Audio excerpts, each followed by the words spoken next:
You're listening to Southern Fried Sports with Travis Reier on Tide 100.9 in Tuscaloosa. This is Southern Fried Sports with Bama Online senior analyst Travis Reier on your home for Alabama sports. Tide 100.9 and streaming on the Tide 100.9 app.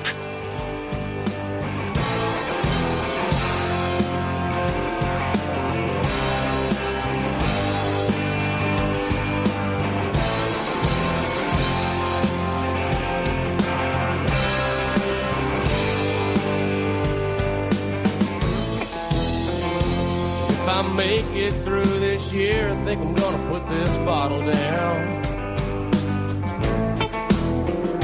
I guess as time goes on, I'll grow to miss it less than I will now. And I think I'm gonna tell her that I'm gonna go away for a while, till I can get this demon out. It is 11 a.m. on a Tuesday morning. It is time once again for Southern Fried Sports on your home for University of Alabama Athletics. Tide 100.9 FM. Travis Reier, senior analyst for BamaOnline.com. As you know, part of the 247sports.com network. We're with you weekday mornings right here from 11 a.m. until noon. The show, as always, brought to you by Peterbrook Chocolatier out there at 1530 McFarland Boulevard North in Tuscaloosa, Alabama. The Indian Hills section of T-Town, to be exact. They've got all your favorite treats waiting for you right now. If it's dipped in chocolate, you're going to find it at Peterbrook Chocolatier, 1530 McFarland Boulevard North. Joined on the program by the executive producer of Southern Fried Sports, Mr. Jacob Harrison, and together we combine to form the 60-bit boom of Sports Talk Radio. Jacob, how you doing on this Tuesday morning? A little sleepy, but I'm making it through. Still fired up? Still fired up by rookie camp and how great everybody looked. Everybody looked great. Najee Harris looked great in Pittsburgh. Did you hear? Mac Jones showed excellent command and decision-making at New England's rookie camp. Are you surprised by that, Jacob Harrison? I mean, we just saw it for a full season, a historic kind of season for Mac Jones. But in shorts and helmets, Mac Jones showed excellent command of the offense and decision-making ability. How about it, Jacob? It sounds like the Mac Jones that we've always known. You know, the guy that could come in and handle the pressure and pick up a playbook and throw it back in the coach's face and say, look, I've got the ability to get it done. But on the Najee Harris side, I think it's very intriguing that even though the Steelers tend to get a lot of negative rep for some of the things that they do, I think it's hilarious that Najee Harris getting to line up at wide receiver is seen as a positive for him. But what the Jaguars are doing with Travis Etienne is just a mortal sin because of Urban Meyer. Because the rest of the league don't want us to be great. That's the problem for our Jags. See, that's the difference in those handful of rings that your team has, Jacob, and the fact that our Jaguars are one of just 4 teams in National Football League history not to have played in a Super Bowl to this point. Can you name the other 3? The 4 NFL teams that have not played in a Super Bowl, Jacob. Yeah, the Lions, the Browns, and the Texans.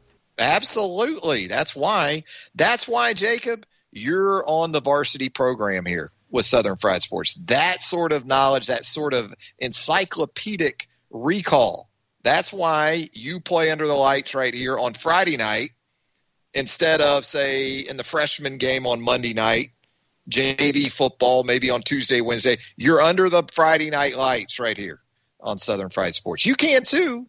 You can be as well at 205-342-9904. That is the Peterbrook Chocolatier studio line where we just love to feed the trivia questions to Jacob Harrison. I'll tell you, though, you know, we joke about that with rookie camp, and I can go back a few years when our Jacksonville Jaguars took Blake Bortles in the first round of an NFL draft. And having a tie to the Jacksonville Jaguars, I remember getting the message following the first rookie camp practice. The first thing I got on Blake Bortles was he really struggled to throw a spiral out there. What? You took him in the top 10, top 5? In his first rookie camp practice? That's what I get? He's struggling to throw spirals, Jacob. Wow. Blake got picked up by the Packers here recently, though, didn't he? I think so. Yeah. I think he's headed to Green Bay. And give the guy credit. For a guy who couldn't throw a spiral, apparently, maybe he was just nervous. Couldn't throw a spiral in his first rookie camp practice. He did take the Jags to the 2017 AFC Championship game, and we did get a win over those Steelers, by the way, at Heinz Field. Hey, props where it's due. That was one of the most impressive postseason runs I've ever seen from Blake Bortles. Yeah, I mean, he did, and that was motivated Lenny Fournette, right? And that was Saxonville. That defense was ramped up, could get after your quarterbacks pretty good, played good defense 4 years ago. And Doug Marrone, now your offensive line coach at the University of Alabama, head coach for those Jags. Seems like just yesterday. Life comes at you quick in the old college and professional coaching ranks. 205-342-9904. We're going to talk with Brent Beard coming up in just a little bit. We're going to go around the Southeastern Conference with Brent Beard. A lot of TJ Finley talk out there this morning, the LSU transfer quarterback. As you've probably seen with us there at BamaOnline.com, Hank South does an outstanding job covering recruiting for us. Went in depth with TJ Finley, who says he is having consistent communication with the Alabama staff, among others. According to Finley, Nick Saban, area recruiter Pete Golding, I believe Bill O'Brien involved in those talks. So we'll see with TJ Finley. Jacob, this is a situation that from just your initial response, for me anyway, it reeks of maybe more of a question, if you're Alabama, about who you have behind Bryce Young than bringing another guy in here to compete with Bryce Young. Because having seen TJ Finley and understanding it was a rough year for the LSU offense in general, I don't think this is about, if it were to come to fruition, a challenge for the top spot on the depth chart. Because with the caveat that LSU was a disaster in a lot of ways last year, we did see Max Johnson jump in there behind center, and he seemed to be a good bit more effective than TJ Finley with those same players. In fact, by the time Johnson became the starter, that was when Terrace Marshall Jr. decided to opt out. So you could say Max Johnson had fewer weapons. I know you could say that when he took over as a starter, as TJ Finley had, but Johnson much more impressive in a couple of starts against Florida and Ole Miss late in the season. So the TJ Finley talk, how do you view that, Jacob? Is this more of a depth situation perhaps? Potentially. We'll see if Alabama goes to the portal just in general for a quarterback. Well, I tell you what, if I'm TJ Finley, the last guy I want to compete with is a guy named Max Johnson. But when it comes to his role as possibly being with the Crimson Tide, I think you're absolutely spot on. It's try to see if you can get somebody in here that can compete for that backup job and be prepared to take over after Bryce Young heads to the NFL in a year and a half. So I don't hate it. We didn't see a whole lot out of the kid, though, but it was a poor overall roster for the LSU Tigers. So the jury's still out on him. You can't judge a kid based off of 3 games as a true freshman. Yeah, big arm. And you like a lot of the skill set, but the ball seems to take a while to get out with TJ Finley. And unless you can really block it up, protect it up, and run it a good bit and go play action off of that, that's what you're going to get, I think. Now, look, he's still a developmental talent. And you think about, well, you put him with a guy like Bill O'Brien, and as you said, in a couple of years, if it is a 3-and-out scenario for Bryce Young, then you've got a guy that, in fairness to TJ Finley, he didn't need to play last year. It was not a good thing that he played last year. And obviously, if Miles Brennan stays healthy, you don't see TJ Finley or Max Johnson for that matter. But it wasn't the ideal situation for a young quarterback there at LSU. And it kind of left him exposed as a young player to some things that you would rather not him have seen until maybe his second or third year in the program. So, yeah, I think when you look at Finley from the big picture perspective, it could be sensible. In Alabama, with just 3 scholarship quarterbacks, I know coaches like to try to keep that number to essentially a scholarship quarterback per class. Right now, Alabama, as we know, is below that number by at least a quarterback. So we'll see how it goes. We'll talk with Brent Beard of College Sports Today and First Coast News. We'll get his thoughts on the TJ Finley buzz as that transfer portal, as we've told you many, many times before, it stays hot. We'll talk some Alabama outside linebackers on the program today. Got a piece coming up at BamaOnline.com this afternoon where we feature the outside linebacker position post-spring practice. We'll give you a few thoughts here on the program after going deep dive into the Alabama outside linebackers. We'll do that as the show moves along as well. Deontay Wilder looking pretty good right now, isn't he? Tuscaloosa's very own, the Bronze Bomber. Bronze Bomber, because of his place in the pecking order, the preferred pecking order for Tyson Fury, the heavyweight champion of the world, Deontay might get paid. Deontay's getting paid. It's just, is he even going to have to fight to get paid? We'll talk about Deontay later in the program as well. First up, though, Brent Beard with some college football talk. We'll have Brent right here on Southern Fried Sports, presented by Peterbrook Chocolatier, when the program returns right after this. Everybody. Tide 100.9 Tuscaloosa weather. The sky occasionally cloudy this afternoon and tonight. The chance of a few isolated showers. The high today 80, tonight's low 64. Tomorrow partly to mostly sunny with a high at 83. And Thursday a good supply of sunshine, the high 86. I'm James Spann on the ABC 3340 Weather Center on Tide 100.9. It's 72 degrees in Tuscaloosa. Tide 100.9. For more coverage of Alabama football, visit us at Tide100.9.com or download the free Tide 100.9 app. The Crimson Tide will not be denied.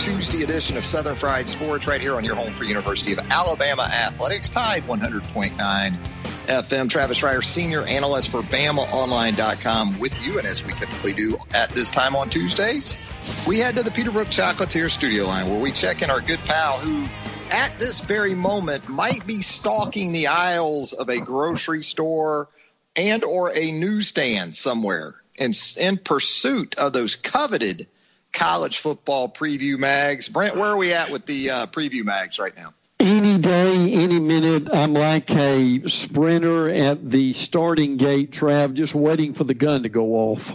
You know what? Athlons and Lindy's, we get so many notifications on our phones now. Yes. Why don't Athlons and Lindy's and those that are still around, they should have notifications like when you get a text. Absolutely. When you get a phone call that's missed. You get a missed email or something happens on Twitter, you get a notification. I think that would be great for you, Brent. That's what they need to do. I gave them an idea here, and I won't charge them for that idea. That's a free one. That's a free one, Brent.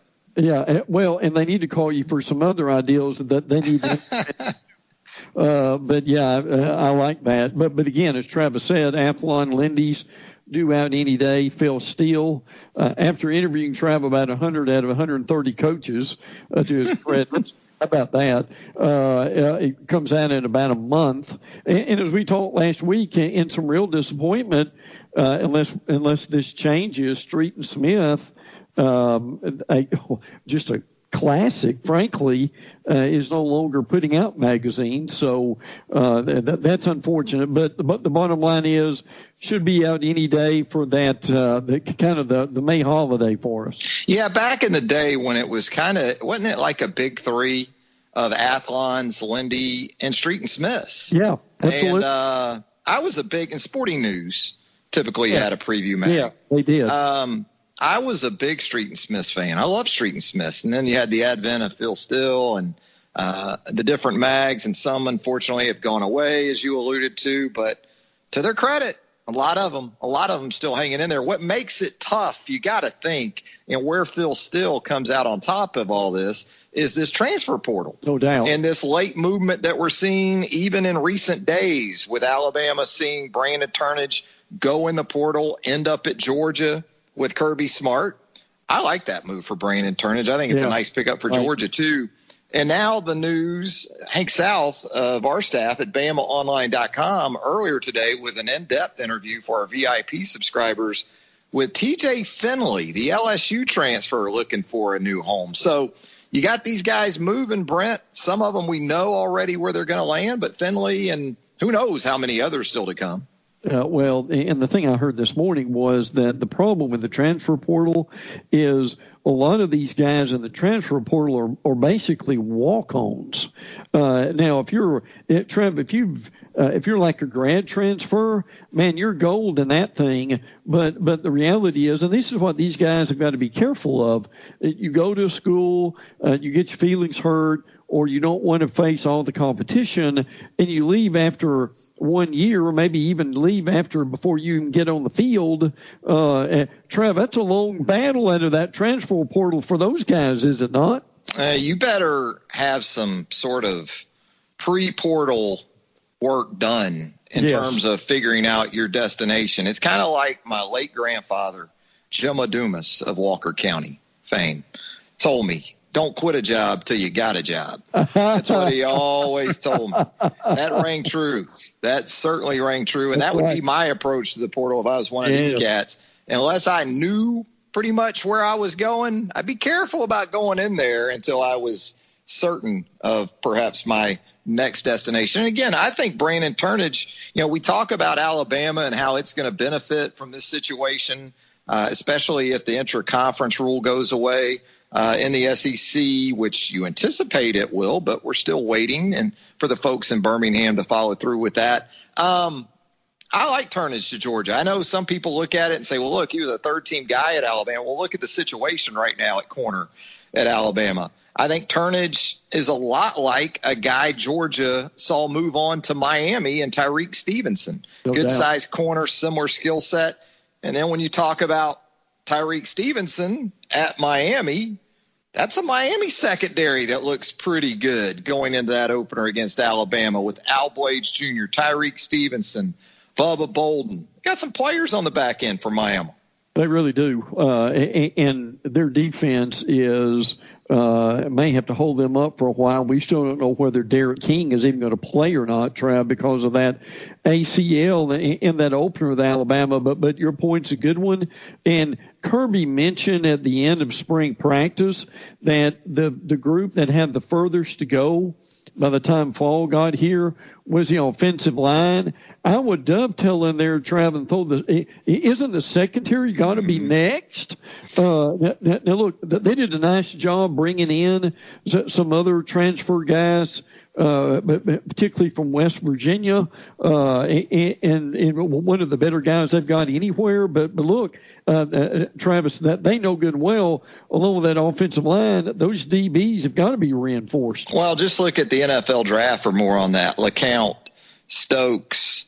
I'm not sure LeCount. Was LeCount drafted? Maybe he was. Stokes and Campbell, the corners, I know they were early round picks. So no doubt Georgia has some work to do on the back end of that defense. But Yeah, I like Turnage in Athens. I think that's a good pickup for all involved. I'm not saying it's Toa to Alabama, but systematically as well, Brandon Turnage is jumping into the same situation from that perspective that he was in Tuscaloosa. So the learning curve won't be really an issue at all for Brandon Turnage at the University of Georgia. What about this TJ Finley situation? Circling back to that news that Finley is in the portal. We've known that. He is saying that there has been extensive contact between himself, Nick Saban, Pete Golding, I believe Bill O'Brien. Where do you see potentially another quarterback in general, but maybe just even specifically a guy like TJ Finley? When you hear that, how does that register with you in terms of fit at Alabama? Well, I think it's a fit because you bring in a quarterback that's got some experience. I mean, Finley's played in 5 SEC games. Look, he's certainly not Mac Jones or Tua, but at the same time, Trev, we know in this conference that you've got to have a backup. And I think he just adds some insurance to the quarterback room. Now, look, Auburn's been mentioned here. Penn State's been mentioned here. South Carolina's been mentioned. Texas has been mentioned. Finley being from Louisiana and Pete Golding with his ties he's got there, that's some of that. But and look, I give your guys a lot of credit for this story. And the thing that got my attention was they're having regular contact with him over the last few days. Yeah, and you look at Alabama's quarterback situation, you still only have 3 guys on scholarship. That's and right. I guess maybe 3 is going to be the new normal with the movement that we're seeing at that spot. But you'd like to have 4, I'm sure, if you could. And yeah, I think TJ Finley from a depth providing perspective would make some sense. I don't envision a scenario where he comes in, and I know in the story with Hank, he's quoted as saying competing with Bryce Young for the starting job. I don't think that's going to happen if he does end up in Tuscaloosa. But I kind of felt like all along, and especially after Bill O'Brien got 15 practices in the May to really evaluate the position. And then post-spring, if there is the right guy that comes along in the portal, be open to that possibility. And that's what it looks like Alabama's doing here. We'll see where TJ Finley ends up. But I think if it's Tuscaloosa, it's more along the lines as a really solid depth provider. I guess the knock on Finley is in today's game, he doesn't really possess the attributes to extend plays. He's statuesque, big arm, can really let it go.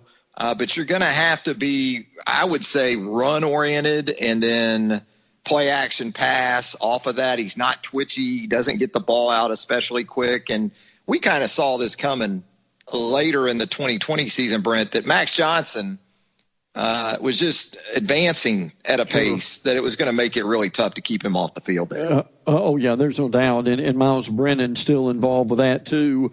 That's a really good race at LSU. But, Trav, I see Finley as in a guy that if Bryce Young tweaks something in the third quarter against Tennessee, he could come in, and they're not putting a true freshman in who's scared to death. I mean, this guy's faced some SEC competition. Now, look, he played real well against South Carolina. He struggled against some of the better teams in the league, and we understand that. And again, if he wants to go somewhere else where he thinks he can be the guy, I'll also get that too. And listen, something you made notice of in Twitter, Finley's not a done deal yet, but the guy who he is this Troy punter, Jack Martin. Yeah. Look, to me, in the league, man, when you've got to basically flip the field, I think they've got to have some insurance and assurance there that they've got a guy who can hit 150 yards if they've got to have it. Yeah, Jack was on the program yesterday, and we appreciate him coming on. And yeah, he pretty much said that he is a guy that with Troy last year, the Trojans led the nation in net punting, which is what's most important. I think he only had like 4 punts returned for 7 total yards. And so that's the numbers that intrigue you. He's also capable on kickoffs if you want to maybe take some of that off of Will Reichert as well. It's a guy that can provide depth, if not handle multiple roles for you. And we'll see how it plays out at the punting spot for Alabama. But look, Jack Martin isn't walking away from a full scholarship at Troy because he thinks he's going to be the backup to somebody else as a punter in 2021. Talking with Brent Beard of College Sports Today and First Coast News. Brent, of course, also a voter for the most prestigious award in all of college sports, the Heisman Trophy. Brent, I see the world has returned to its axis as the Egg Bowl will be on Thanksgiving night. Well, this is something I think that was met with great glee from a lot of people just to have that game back on. And look, I know it's going against the NFL. We get all that. But especially with Kiffin and Leach involved with this game now and how much fun that can be. And frankly, look, Trav, I could see the day where this is a game that might determine a bowl game for one of these teams, frankly, during that time. So like it, 7:30 ESPN on Thanksgiving night, that will give a lot of people something to look forward to during that time. And in this day and age where recruiting is king, that's a great night for a lot of people to be home watching you. Yeah, we looked forward to Egg Bowls on Thanksgiving night when Joe Moorhead and Matt Luke were the coaches, for crying out loud. No doubt. They were fun even when those were the sort of matchups. Yeah. You're talking about Leach and Kiffin on Thanksgiving night? Yeah, pass the extra helping of the Egg Bowl from that perspective. And I think the fan bases, you talk about one of these teams playing for a bowl bid in this game. I think both of the fan bases expect with Leach and Kiffin in their respective positions that bowl bids already are secured on Thanksgiving night, and they're playing for something higher up in the pecking order, perhaps in that regard.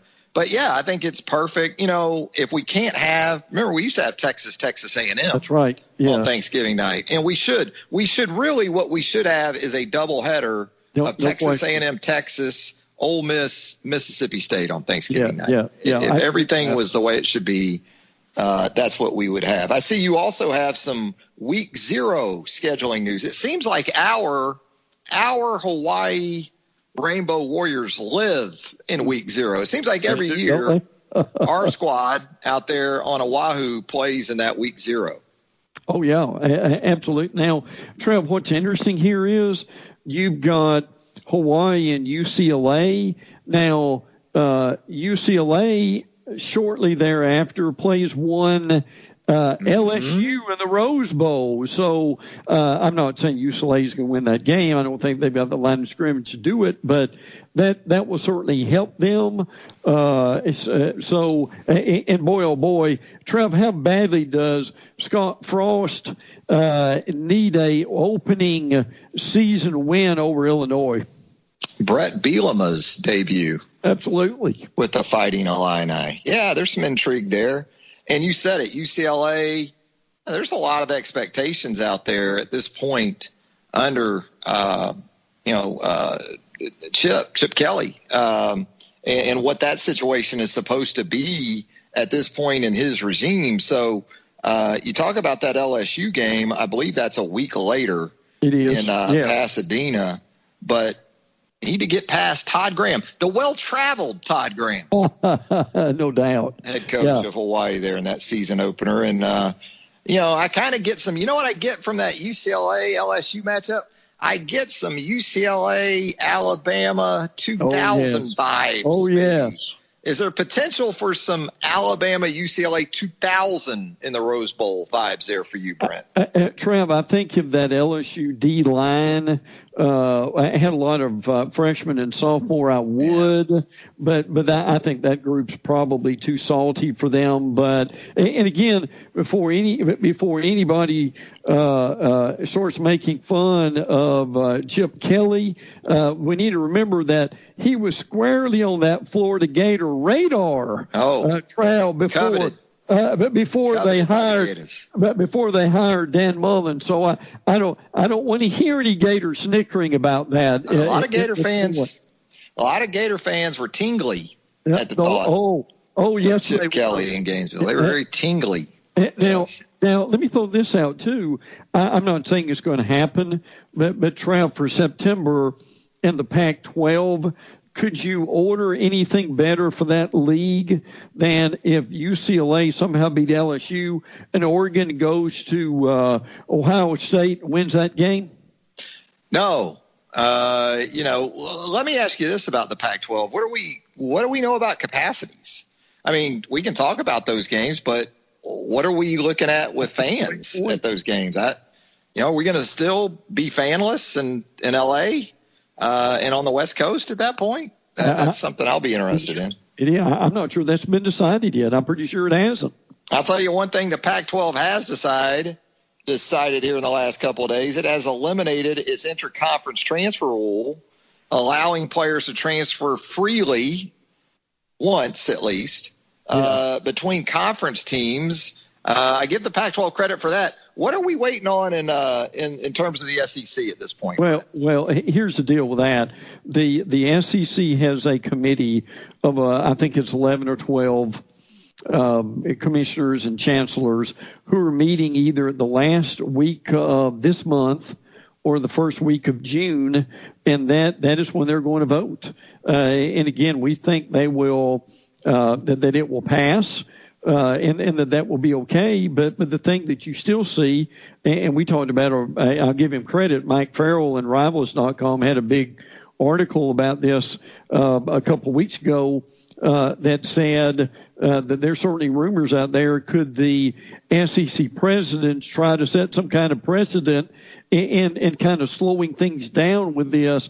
But my goodness, Trav, that there's no way in the world I could see the SEC presidents giving these other conferences free reign to have transfers, and they hold the SEC guys back in terms of recruiting. The fallout from that will be almost unprecedented, wouldn't it? Look, we can join arms and sing Kumbaya is all we want in terms of 14 conference members and, giving everybody the equal. Look, at the end of the day, it's about presence in the college football playoff. Yes. And if you're going to say, well, we're going to snub this and we're just going to give the Big Ten, the Pac-12, the Big 12 and the ACC a bigger advantage to make sure that the Clemsons and the Ohio States and maybe a Pac-12 team at some point in the next 20 years or so become relevant again, or Oklahoma, or Texas perhaps at some point. We're going to give all these teams an opportunity, a bigger edge on us to fill those spots in the college football playoff. That's the way I sort of see this. Yeah. You're gonna what is it? Cut your nose off to spite your face. Right. Absolutely. I mean, that would come off to me as just extremely arrogant. Yeah. And that would be a Big Ten kind of high horse move, wouldn't it? I mean, that's what we've grown accustomed to from the Big Ten more than the SEC. I understand you're trying to represent the entirety of your membership, but come on, let's be real here, Brent. I think, Trav, before that vote, don't you think there's going to be some meeting via teleconference with Greg Sankey, and Sankey's going to tell that bunch exactly what you just said? Because I can tell you right now, good well, Sankey's getting an earful from the coaches and the ADs. No doubt. This would be presidents, chancellors, whatever, just flying in the face of their athletic directors and coaches. To me, because we've heard from guys like Scott Strickland of Florida. Scott Strickland, the AD at Florida, is on record. He would approve the banishment of the interconference rule. Yes. So that tells me it'll be something that comes from the tippity tip top if it actually happens. That's why I still have a hard time seeing it come into fruition, Brent. Trav, I don't think, frankly, Henry To'oTo'o makes that move, and it's that public to Alabama. And look, Nick Saban's only one guy, but I can tell you, you and I both know how connected he is. There's nothing he doesn't do, Trav, that's not calculated, is it not? Particularly in recruiting, I would think he would have to have some kind of a real idea this is going to pass without that situation already developing. Yeah, obviously it's not impactful where Jamison Williams or even Jack Martin are concerned. But, yeah, with Henry To'oTo'o and now potentially a guy like TJ Finley looking at some SEC schools. And I know he told Hank South, the BOL, in that update that, he may have to wait until early next month to finalize a decision or maybe even take some visits because he wants to feel certain that this thing is going to come to reality there. Hey, Brent, as always, good stuff for us here on the program. We certainly hope those magazines drop extremely soon. We know you'll be overjoyed with the arrival of those babies. Maybe they could do reveals, like these sexual orientations for these babies that people do. Do some reveals, at these grocery stores where they hit a balloon and, if it's a certain color, it's Athlons. If it's another color, it's Lindy's, things like that. I'm just full of ideas today, Brent. Can you tell? And listen, and they need to be listening to this. And Trev, I'll end on this. Arkansas AD Hunter Juracek gave Sam Pittman what I did for coaches. We did a total reset of his contract, which basically means that he got a year's extension. It's almost like it didn't count. Now, we probably get this stuff behind the scenes, Trav, but it's a little bit unusual to have the AD come out and actually admit what he did. Yeah, and I mean, you won 3 conference games last year, which were 3 more than you had won, the previous 2 years combined? Yes. So I don't know if I would allude to it just not counting, like it didn't count, but it certainly counted for Sam Pittman, I'm sure. And you got to think a lot of excitement for Pittman and the direction of that program. Hogs will be in Tuscaloosa, we know, in late November. All right, Brent, appreciate it, my man. We'll do it again soon. Look forward to it, pal. Take care. There goes Brent Beard of College Sports Today and First Coast News. Back with more of a Tuesday edition of Southern Fried Sports right here on Tide 100.9 FM right after this. You're listening to Southern Fried Sports with BamaOnline.com senior analyst Travis Reier on your home for Alabama sports. Tide 100.9 and streaming on the Tide 100.9 app.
Schreier, senior analyst for BamaOnline.com, with you weekday mornings from 11 a.m. until noon. The 4th anniversary of the passing of Chris Cornell, frontman, lead singer, of course, for Soundgarden. And it was just a little more than 4 years ago that Soundgarden graced us with their presence at the Tuscaloosa Amphitheater. Made it to that show. Drug my old butt down there. Got grungy. Glad I did. Because 10 days later, Chris Cornell was no longer with us. Hey, thanks again to Brent Beard for joining us in the previous segment. You got game times. You're officially excited on a Tuesday. Alabama, Miami, set for a 2:30 Central kickoff in Atlanta, Georgia today on Saturday, September the 4th. That game will air on ABC. That is the Chick-fil-A kickoff game, we know. And then in the varsity slot in primetime that Saturday night, Georgia and Clemson from Charlotte in what is being dubbed the Duke's Mayo Classic. Suddenly I want a BLT for lunch. You start throwing around Duke's Mayo at me. Chicken salad, good turkey sandwich maybe a BLT. Now I'm thinking lunch. I need to be thinking about the Peterbrook Chocolatier studio line, though, because that's where Corey awaits us right now. Corey, how you doing on this Tuesday? Hey, Travis, how you doing this morning? Great, man. Great. I bet you're a happy guy. Oh, yeah. Very happy how Alabama performed this weekend. Looking forward to this regional. What do you see in this regional? It's hard not to see more of the same. I think it's a formidable field, especially when you consider Clemson is the regular season ACC champs. I know some folks feel like they were undervalued. I guess there's a couple ways to look at that. You could say, well, Alabama was disrespected by the fact that a team as accomplished as Clemson was sent to Tuscaloosa. If you're Clemson, you could feel disrespected that you're having to go to Alabama to take on the number one RPI team in college softball. But, look, we talked about this 150 times. It's all about pitching, and I'll take Alabama as number one right now over pretty much anybody in the sport. And, you're also seeing emerging confidence roster-wide. And it's translating into performance on the field.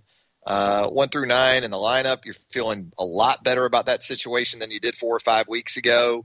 And so, it's an Alabama team playing its best at the right time of year. It's an Alabama program that is dominated in these situations historically. So how could you not like Alabama this weekend, Corey? If you were Alabama on Friday, would you pitch Crystal Goodman or Lexi Kilfoyle against Alabama State and then wait until whoever wins between Troy and Clemson pitch Fouts, or would you start Fouts against Alabama State and then if the game goes well, maybe pitch Lexi or Crystal? Yeah, I'm not throwing – look, Patrick Murphy's a future Hall of Fame coach, so who am I to say? But if it were me, I would go with Goodman or Kilfoyle against Alabama State, because I get in that winner's bracket championship game against Clemson. I've got Fouts rested and ready to go. And if for some reason that doesn't go well and I'm in an elimination game and I got to win 3 in a row, I may have to throw her 3 straight times after that. So, no, I would go Goodman, Cornell, whoever against Alabama State Friday, and then, have Montana working on a full week's rest at that point on Saturday, and then I can go with her as much as I need to. And if for some reason Goodman, let's say you need Fouts to close the door against Alabama State, you can do that as well. Like, just to make sure to close the door. But well, I mean, it should be a 5-inning game, shouldn't it? I mean, if we're going to be honest about the situation, it should be an 8-run game. And I say that I'm even more confident about not going with Fouts on Friday, Corey, because I feel that much better about this team offensively right now. If I had bigger concerns about Alabama at the plate, I don't know if I'd feel as certain about not going with Fouts in that first game. But I think offensively they're showing you that they're responsible enough. You can trust that area of your team enough to feel even better about not going with Fouts in that first game. Well, here's the key, and I told Gary this morning, that back in the day when Jackie Trina played, you could ride her all the way through to the Women's College World Series. You can't do that anymore. And Alabama's going to have to find someone else to back up Fouts in case she was to get in trouble or she gets tired. And I know she pitched really well in the tournament, but you can't just ride her all the way through and expect to win every game. because that's just not how it works anymore. And I mean, I know we hope Lexi Kilfoyle gets better from whatever happened to her, but Fouts needs help. Wouldn't you agree? Absolutely, and especially if you're talking about a scenario like Oklahoma City. That's where it becomes essential, because that can be a long, long week if you lose early and you got to push your way through a loser's bracket sort of scenario, and just to get to the championship round, and you're still talking about a best of three once you get there. So it's extremely difficult in this era to just do it with one. But look, Montana Fouts has just been absolutely incredible from that perspective. So we'll see. Hey, Corey, appreciate the phone call, my friend. Good talk to you, Travis. Roll Tide. There he goes, Corey checking in. Yeah, big weekend. Another big weekend of softball in Tuscaloosa, Alabama. Big weekend for baseball, too, as the Alabama baseball team looks to solidify its resume where NCAA regional selection is concerned. Pissed off Mississippi State team coming to town. Mississippi State battling for that top spot in the regular season in the Southeastern Conference. And when you looked at Mississippi State's schedule, the final 2 weeks of the regular season, I'm sure the folks in Starkville, media fans, everyone involved said, look, we've got the worst team in the SEC at Duty Noble Field for 3 games. And then we go to Tuscaloosa to take on a pretty mediocre, shorthanded, especially where pitching is concerned, Alabama team. We've got a chance here to go 6-0 over the final 2 weekends and be in that top spot. SEC regular season champs. So what did the Bulldogs do? They go out and drop 2 of 3 to Mizzou at home last weekend. So they got some ground to make up against this Alabama team at the Joe this weekend. We're going to step aside to a final break. When we come back, we'll put a wrap on a Tuesday edition of Southern Fried Sports right after this. Tide 100.9 Tuscaloosa weather. The sky occasionally cloudy this afternoon and tonight. The chance of a few isolated showers. The high today 80, tonight's low 64. Tomorrow partly to mostly sunny with a high at 83. And Thursday a good supply of sunshine, the high 86. I'm James Spann on the ABC 3340 Weather Center on Tide 100.9. It's 73 degrees in Tuscaloosa. The flagship station for Alabama Crimson Tide football. Alabama touchdown. Only on Tide 100.9 and streaming on the Tide 100.9 app.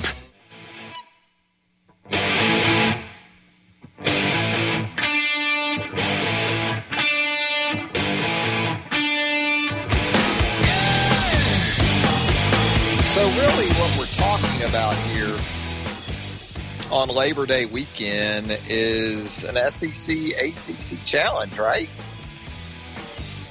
Alabama and Miami, 2:30 Central kickoff from Mercedes-Benz Stadium in Atlanta on Saturday.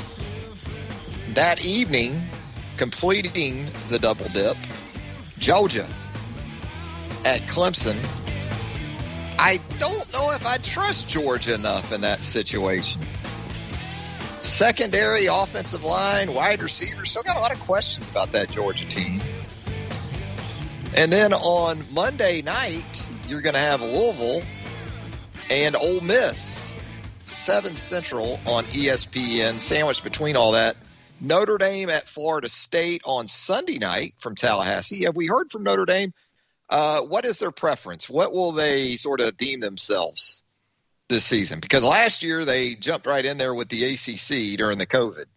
Are they back to independent status? Have they made a declaration? Maybe what league they want to play in this year? What is all-important Notre Dame's preference for the 2021 season?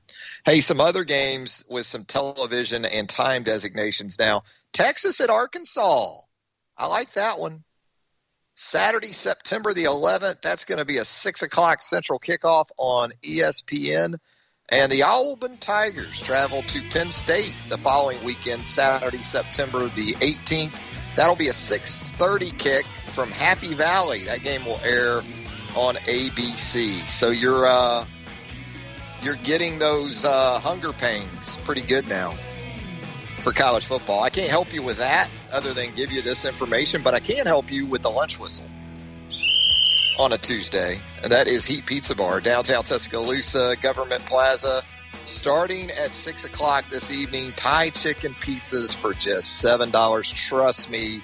Look, before Heat Pizza Bar's arrival in Tuscaloosa, I wasn't a big specialty pizza kind of guy. I was pretty much cheese, pepperoni, maybe a little ground beef on there, a little meatball.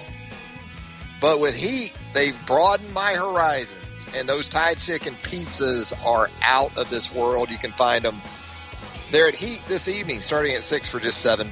Thanks to Jacob Harrison for producing it. Thanks to Brent Beard as well. Until 11 a.m. on Wednesday. Have a great rest of your Tuesday, everybody.